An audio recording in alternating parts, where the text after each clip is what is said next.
So I read in one interview that you hold most of your money in crypto and only swap it for fiat from time to time to, like when you need to buy something. Are you okay with the volatility with your wallet to fluctuate from?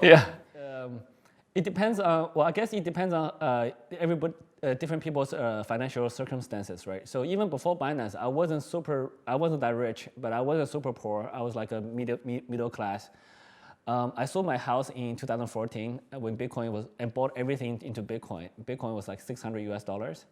And then about 3 months later, Bitcoin dropped to $200. So I lost 2/3 of the house value on Bitcoin.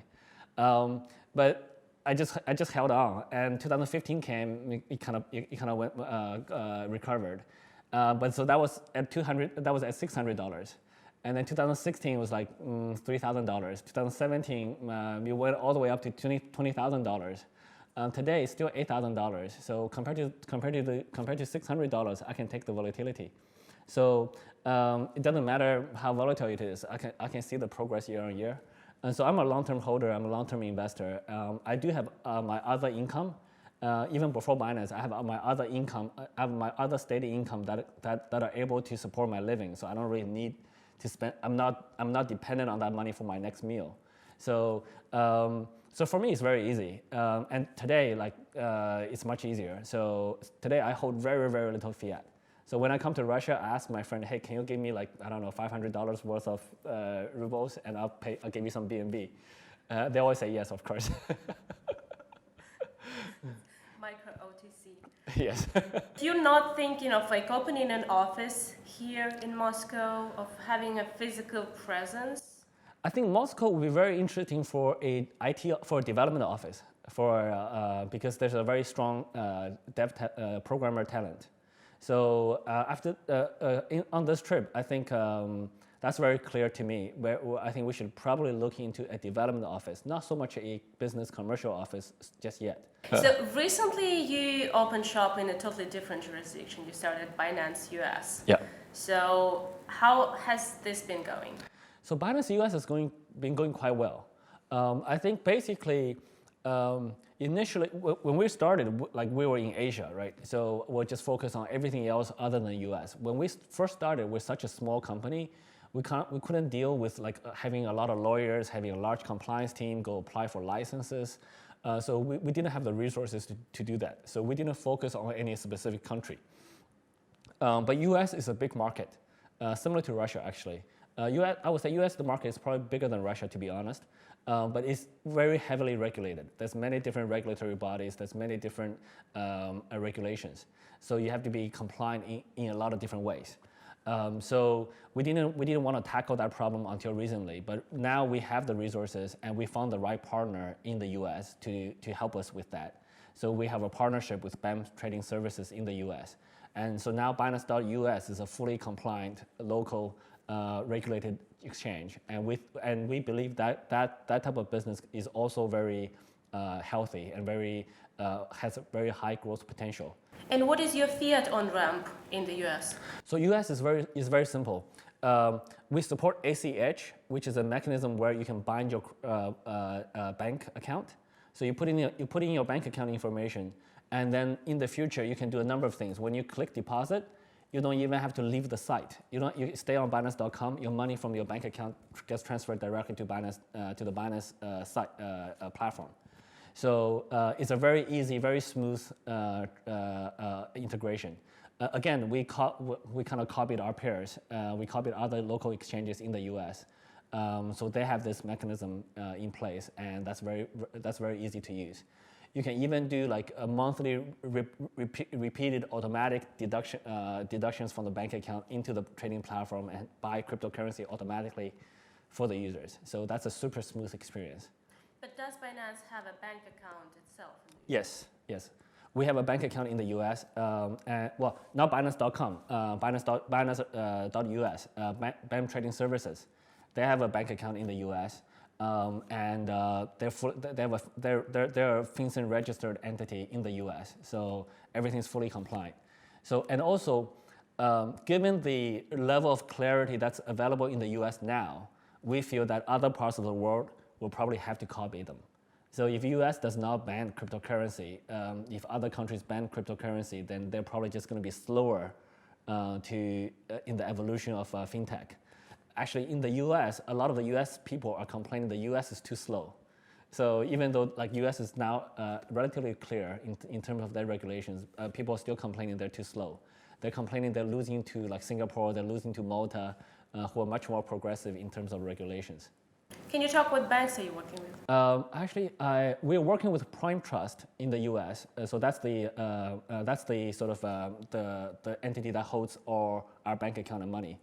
Why you chose to have Prime Trust a custodian as your kind of on-ramp agent, not just the bank? Because that's the most clear, the most authoritative way that we understand. 100% trust from the users. You know the money sitting there. So there's no doubt. And we also, on top of that, we also have, I believe Binance US also have insurance for the user deposits into the, at the bank. So it's the most clear and reliable way. But it doesn't look like a most straightforward way, like having just an account in a bank without a trust between you would be maybe no less secure way, or it's not an easier path, but it's the most credible path. I think that it became usual practice for crypto exchanges in America to open an account with one of the known banks that work with crypto, like Metropolitan, Silvergate, others.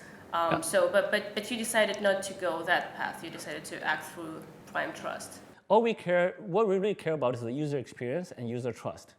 And in this case, both are very high quality. The user experience is super smooth, and the trust level is very high. For the US users, they don't yet have access to your new market, to futures, right? No, yeah. Do you expect to open that option for the US customers anytime soon? For that, we need to get a few more licenses. So, well, they need to get a few more licenses. So the futures derivatives market is, there's a different regulatory body that's, my understanding is the CFTC very clearly is in charge of that. And for your futures platform, looks like it's doing pretty good. Are you happy with how with the performance? Yes, I think I'm extremely happy with that performance of the futures platform. It's beyond any of my original expectations. You just introduced a super big leverage, 125. Why so risk hungry? Why you decided to do that? So with futures, it's interesting that there's a small percentage of people who wants very high leverage. There's a large number of people who don't want high leverage, but the high leverage is not forced on you. You don't have to use high leverage, right? So, but for the small percentage of people who do want high leverage, it is a very interesting tool for them. And also, for almost all the platforms, what the regular people who don't trade futures here is 125x leverage, which is really high. What they don't understand is that the high leverage is only for a small amount of trading funds. So if you trade, like, say, millions of dollars, you will not get that kind of leverage. If you trade $500, $1,000, or $10,000, yes, you get that kind of leverage. This is the same on other futures exchanges as well. When you hear like really high leverage, it's, the amount that you can use is actually quite small. So it's actually not super risky. Well, yeah. I think no other crypto exchange introduced such a big leverage yet. No. So is it an attempt to take over the market? It's a little bit of a marketing PR gimmick as well. But you also want to be a little bit innovative. So you don't want to copy. Well, we copied a lot of stuff from a lot of people, but we want to have a little bit of innovation, a little bit of a difference as well. Yeah. The innovation is the bigger leverage. Well, we have actually a very large number of innovations on the futures platform. The leverage, the 125 leverage is actually a very small part. The biggest innovation in the futures platform is it is a very fast platform. It's actually faster than our spot market. So for people who trade on Binance, one of the main reasons Binance becomes successful is the user experience is really fast. And that owes it to a very fast trading engine that doesn't get stuck during peak trading volumes. And the futures is even faster than the spot. So some of the largest futures exchanges are stuck with the system performance. They cannot add more contracts because the system cannot handle it. But we will not have that limitation. Right. Binance is famous as one of the biggest retail exchanges, right? Yes. Still, don't you think that 125x is too much for a retail trader? So again, we provide options. So we respond to user demand. So this is what users have been asking for. So when we launched, we only have 20x. So we didn't even have 100x. But a very high number of those futures traders, which are asking for it. So we give them what they want. We don't understand that 125x, you don't have to use it. It's like, okay, we made a very sharp knife, but you don't have to use the knife. You can use we have multiple knives for you. Yeah. What if there is the demand for like 500x? There's a demand for it, and then there's the either enough liquidity to do it without so much liquidations and stuff like that. So I think at some point when the liquidity is high enough, I think 500x exists in FX trading because the FX movements are small and the liquidity is very high. So in traditional financial markets, 500x is around. I think for cryptocurrency, it's probably too high right now. But I don't know, in 6 months, in a year, who knows? That might be the reality at some point. Yeah, so I usually don't try to rule out possibilities for the future. Anything is possible in the future. We don't have a plan to do it right now, honestly. I think 125x, I would admit, it is high. Let's see how it works for now, yeah. Talking about Binance US again. Yeah. So there is just a relatively small bunch of assets right now on the Binance US platform. Yeah. But there is also your native token, Yeah. BNB. Yeah. So regarding the regulatory situation in the US right now, do you have a strategy for a situation when the SEC possible knocks on your door and says, well, you're offering an unregistered security to American retail traders? But we got multiple legal opinions. We got multiple expert opinions on why BNB is not a security per US law.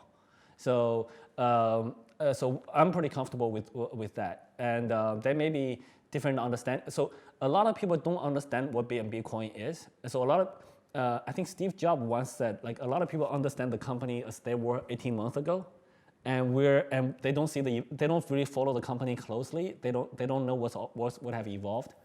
Binance as a company and BNB separately have evolved quite a lot in the last 2 years. It seemed to me that you and your team are basically treating it as an equity, like you're using that word. In this regard, like, wouldn't it be an easy step for the US regulator to decide that, well, that's Binance's equity, that's a security? Okay, so let me clarify that. I don't think I ever used BNB in the same sense as equity. I don't think I've ever mentioned that in anywhere in one sentence or in one or associated the two. So BNB very clearly is a utility token, especially today. When it first started, it has more because Binance issued it. So a lot of people in their minds think that, okay, it's related to Binance very strongly. But today, I think BNB can live on its own without Binance involved at all. So we're actually planning to call BNB just BNB, no longer call it Binance Coin. Today, there's like 150 different places that use that support BNB in their ecosystem. It has enough utility to live on its own. There's like 200 projects issued on Binance Chain, which is the native blockchain for BNB. Again, I don't know what to call that blockchain because we should really change the name for it. But BNB is a very independent utility token. It has nothing to do with Binance equity. It has nothing to do with Binance shares. Those are two very different things. And Binance is no longer Binance is no longer contributing that heavily to BNB. There's a lot of other ecosystem players contributing to the utility value of it. Burning the token should be like if I want to destroy some coin, if I want to burn BNB, also not BNB, if I want to burn BTC or ETH, it does not make BTC and ETH a security. So just burning a coin is a right that anybody can do. You can destroy some BTC. You can send it to some random address that nobody has access to.